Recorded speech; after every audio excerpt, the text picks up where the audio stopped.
up? Hello, it's Katie Colson here. Welcome back to my channel. And today we're going to talk about one of my absolute favorite things, and that's unhinged women.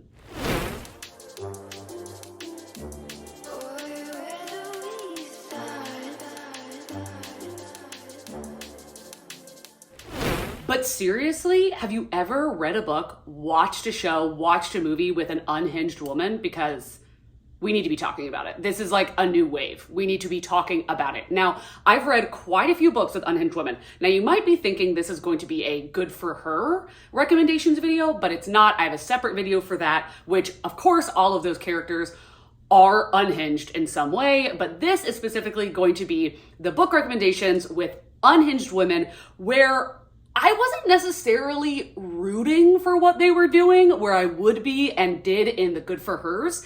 This is going to be unhinged women that I loved reading about, but I definitely think need to be locked up. Does that make sense? Like the good for her is like, you know what? You get it. You go, girl. The I support women's rights, but more importantly, I support women's wrongs. Where this is, I loved reading about it, but straight to jail. You know what I'm saying? So to be more specific of what an unhinged woman is, it's usually a woman that is Machiavellian. She is smart. She is also reckless and makes decisions based on her own idea of justice rather than the law or social standards. And that's something that is very interesting about unhinged women is that it's going against mainly the patriarchy and what their expected role in society is supposed to be. And in this recommendation, they're doing it in a way that I don't favor. Now, if you want to see the ones that I root for, you can go and watch the good for her. So anyway, let's get into the recs because I have quite a few. I'm going to try to make these brief because again, there is quite a few recommendations, but the first and most famous is Misery by Stephen King. Annie Wilkes in this book is the definition of unhinged. Like, oh my God. And also this book is fantastic. I will say that there are other books I've read with unhinged women, but if I did not give it a 4 or higher, I'm not going to talk about it here. So this is about basically Stephen King, but the main character is Paul Sheldon. Oh my God, did I just remember that? Wow. Main character is Paul Sheldon. He's an author and he wrote this series that is very, very popular, but he wanted to end it because he was sick of writing it. He kills off the main character and ends the series. Annie Wilkes is his biggest fan. And one day his car derails into a snowbank and Annie Wilkes saves him. She comes upon him, saves him. But really she takes him and ties him to her bed and says, you are not going to leave until you write another book and save the main character and you're gonna get it published. And he's like, what? And the things that she does to this man, like you're not gonna root for her. You do not root for Annie Wilkes, but god dang, do you love reading about her. Things Have Gotten Worse Since We Last Spoke by Eric LaRocca or LaRocca. I hear it both ways on a myriad of channels. If anybody knows for sure, please let me know. But this is a very short horror story that goes off the rails almost on page 1. It is so good and so unbelievably crazy and unhinged. This is about these two women, so sapphic. These two women, let me just say, one of them is down on her luck, doesn't have any money. And the other one is like, I can give you money if you do this. And our main character is like, oh, well, I do need the money. And then the other girl's like, well, if you do this, then I'll give you more money. And they get into this like, not BDSM, because this is all over chat. They get into this like very violent sugar mama situation because the things that this woman is asking this other woman to do are insane. And the fact that our main character is like kind of into it is also crazy. And like, don't pick this up if you don't think you can handle it because it's disgusting. It's disgusting, it's vile, but like, I gave it 5 stars. I'm only gonna talk about one manga and I'm sure you all know what I'm about to say because can we hear it for an unhinged woman? Blood on the Tracks by Shuzo Oshimi. This manga, have you ever seen Bates Motel? The TV show? That's what this is, okay? This is about a mother and her son and she loves him too much. Too much. She doesn't want anybody to come into contact with him. She doesn't want him to love anyone else. And she comes across very sweet, but the look in her eyes, it's terrifying. It is so scary. The things that she does, not only for this boy, but it's a toxic love situation. It is scary, but also stunningly illustrated and drawn. So I would suggest trying to find it online because there are a lot of volumes and, you know, that's like a lot of money. But I would really suggest this if you have not given this a shot. This next one, a lot of people do not like. But listen, this is my list, not yours. So I will, in fact, be talking about the absolute 5 stars I gave Verity by Colleen Hoover. Now, not only are all of the characters in this unhinged, but I honestly feel like Colleen Hoover has to be unhinged to have written this. Boom! Like, she went from writing all these romances and then put this out. She has to be unwell, like mentally uncapped, like a bottle. You know what I'm saying? This is about Lowen, who is a struggling writer, and she needs to pay her rent. And Verity is a very famous, like, think of like George R.R. Martin writing this really epic fantasy series. I think it was a fantasy series. Anyway, she goes into a coma after a car accident and is completely comatose, can't speak, can't move. And her husband asked Lowen if she will come and write the rest of the series, to finish the series. So Lowen goes to the house and is looking through all the notes and everything and stumbles upon a like memoir or like the notes from Verity while she was writing the series, and starts to uncover some really weird things. And then all of a sudden she's like, I think I saw Verity move. I swear she wasn't in that position. What's going on? And it just gets creepier and creepier and weirder and weirder. And it's the most like, it's like a movie where you'll be reading this and you can just feel that Verity is watching you. You can just freaking feel it. And when I tell you, there's not a single likable character in this book. Lowen herself, oh my God, ultimately unhinged. Unhinged. Like, there's not a single person in this that you're rooting for, but I had a absolute ride with reading this. I can say any and all of Gillian Flynn's works, but Sharp Objects is the one that I'm going to recommend the most for unhinged women, because not only is Camille, our main character, fresh out of a psych ward, but when I tell you, she is the least unhinged woman in this book.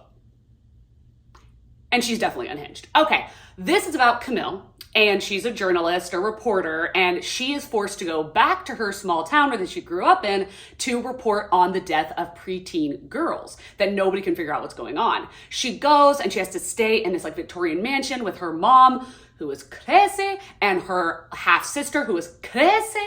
And I'm just, the familial dynamics in this book, it's exquisite. And this is a debut. And let me sell you on this by reading you Stephen King's blurb, because I've never seen Stephen King give this big of a blurb. Usually it's like a word or maximum a sentence. And this is a debut. He says, to say this is a terrific debut novel is really too mild. I found myself dreading the last 30 pages or so, but was helpless to stop turning them. Then, after the lights were out, the story just stayed there in my head, coiled and hissing. An admirably nasty piece of work, elevated by sharp writing and sharper insights. And also, the TV show based on this, exquisite. My Lovely Wife by Samantha Downing, the cover really says it all. Like, you can tell what you're getting into, okay? This is about a couple who murder together. They kill people together. It's literally like Dexter meets Mr. and Mrs. Smith. Yeah, honestly, that's all I need to say. This book is such a fun time while also being dark and gritty, but comical all in one. And it's very fast paced. I honestly recommend any of Samantha Downing's books. My Sister the Serial Killer by Oyunkan Braithwaite. This is also a book that's incredibly quick. Like, I read this in one shift at work, seriously.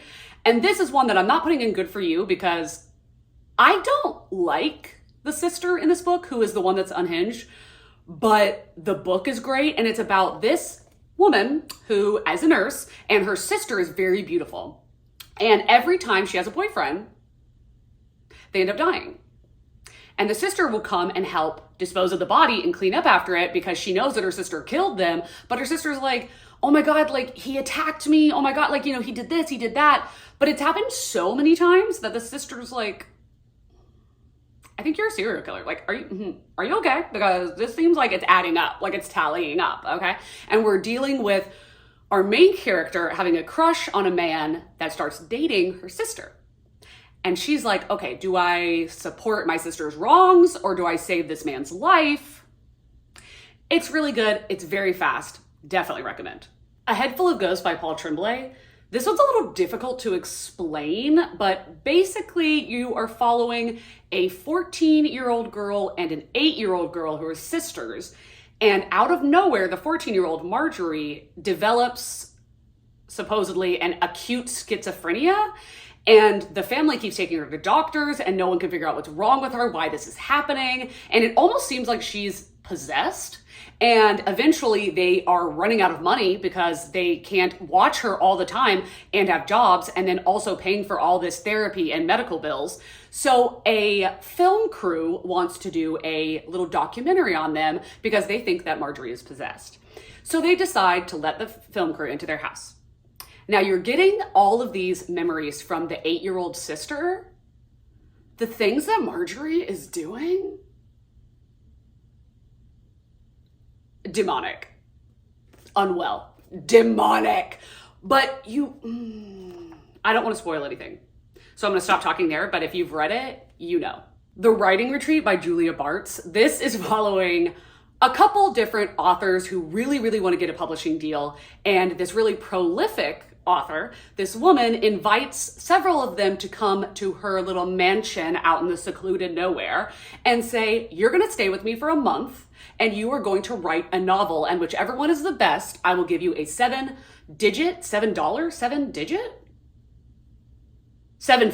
publishing deal. Wow, we're keeping that in.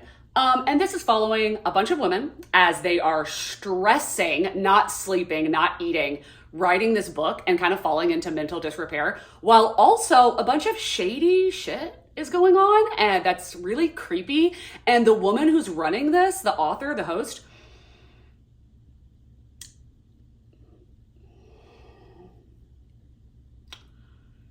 she is something.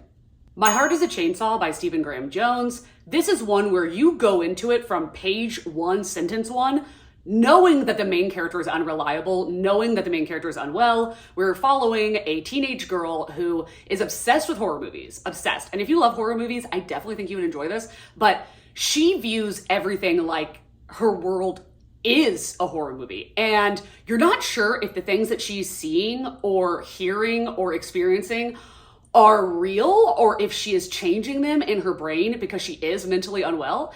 But the thing is, there is something happening in this town, but you don't know what to believe and what not to believe. And the way that she's viewing these things going on is like she's in a slasher movie. It's very interesting, but I do want to tell you that a lot of people do not like this book because of how weird it is. But if you go into it knowing that you're in the perspective of someone who is highly unreliable and very strange and kind of mentally very dark, then I think you would really enjoy it. Any Man by Amber Tamblyn.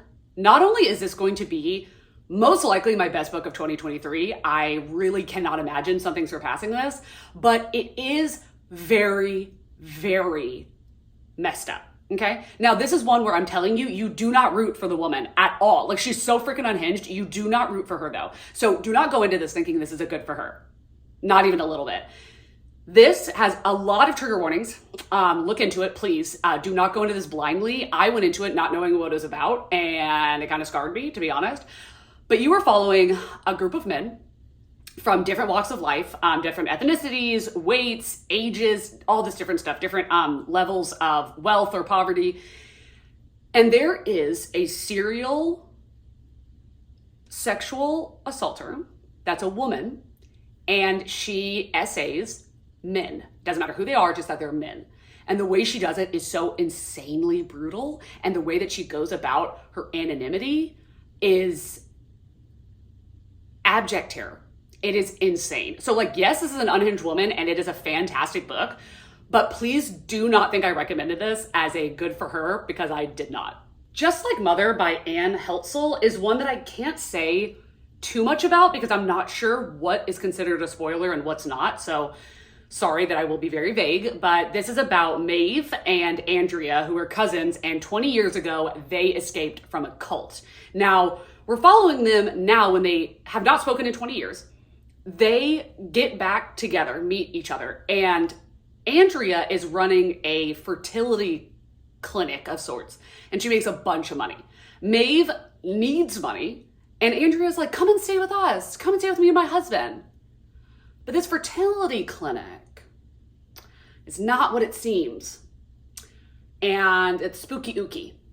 And the things that Maeve is asked to do, spooky ooky. Okay, that's all I'm gonna say, but I really enjoyed it. I know this is not really loved by everyone, but I liked it. Another book that I do not see the most spectacular reviews for, but I gave 5 stars, is Temper by Lainey Fargo. Now, this is about, let me tell you that if you were never an actor, I don't think you're gonna like this because it's really about that world. And if you've never been in it and seen how culty it is, I don't think you're gonna get it because you're gonna think it's hyperbolic, but like this stuff actually does happen. So we are following a actress and she wants to work with this actor that is very well known in like, especially like the Shakespeare realm of theater. And everybody knows that he is a hard ass and he's one of those actors that takes everything way too seriously. Like think of like, you know, when Leonardo DiCaprio was filming that scene in Django, and he cut his hand and he kept acting and he smeared the blood on Kerry Washington's face. Okay, just like imagine that, but like the entire time they're acting, they're like that. Because they have to be in character, you know? So this girl becomes more and more and more unhinged and kind of psychotic with being taught lessons from this man because she wants to impress him and he's already crazy. So when she's willing to go along with all of this stuff because she wants to be in one of his plays, it is wild. I absolutely loved it. And this might be like my favorite cover ever, I think, but I don't know if you're gonna love it, but I did. The last one that I'm gonna talk about, I'm not going to explain it, but if you want to read, in my opinion, the best, like, morally gray character, unhinged woman arc that I've ever read, The Poppy War by R.F. Kuang. Oh God, the last book, The Burning God. Unhinged, unwell, problematic, Jesus. We're not gonna get into it because I don't want to spoil anything, but there is a female that is very unwell and she does a lot of crazy things. I can't go into it, but again, if you don't know and you want to read a really good 3-book series with a unhinged woman as the main character, this is the one. Okay, I know that was a lot of recommendations. I hope this video wasn't too long and I hope that you got a lot of good book recs out of it. If you've gotten to this far in the video, leave the axe emoji for Annie Wilkes because she is the definition of unhinged woman. Like if you looked it up in the dictionary, there would just be a picture of Kathy Bates as Annie Wilkes in Misery. Anyway, also, if you've gotten this far into the video, let me know if you have any unhinged women recommendations for me. I'm sure that there are so many more out there that I have not read or maybe that I don't even know about. So please let me know down below. And if there is any other tropes that you would like to see me make videos for of my experience reading those tropes and which ones I would recommend and think are 4 or 5 stars. So thank you all so much for being here. There is a myriad of links down below if you would prefer to follow me or support me in any other way. That would be amazing. And you could follow me Instagram, all those different things. Why am I still talking? Have an amazing day, evening, night, dusk, dawn. I've never counted them. What did I just do? Have an amazing day. Oh my God, that messed me up so bad. I literally have a good time of life. Okay, goodbye.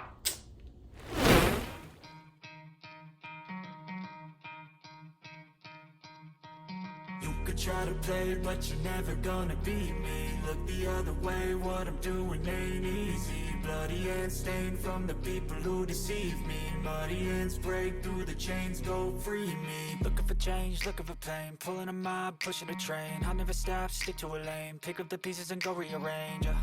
I'll be the best.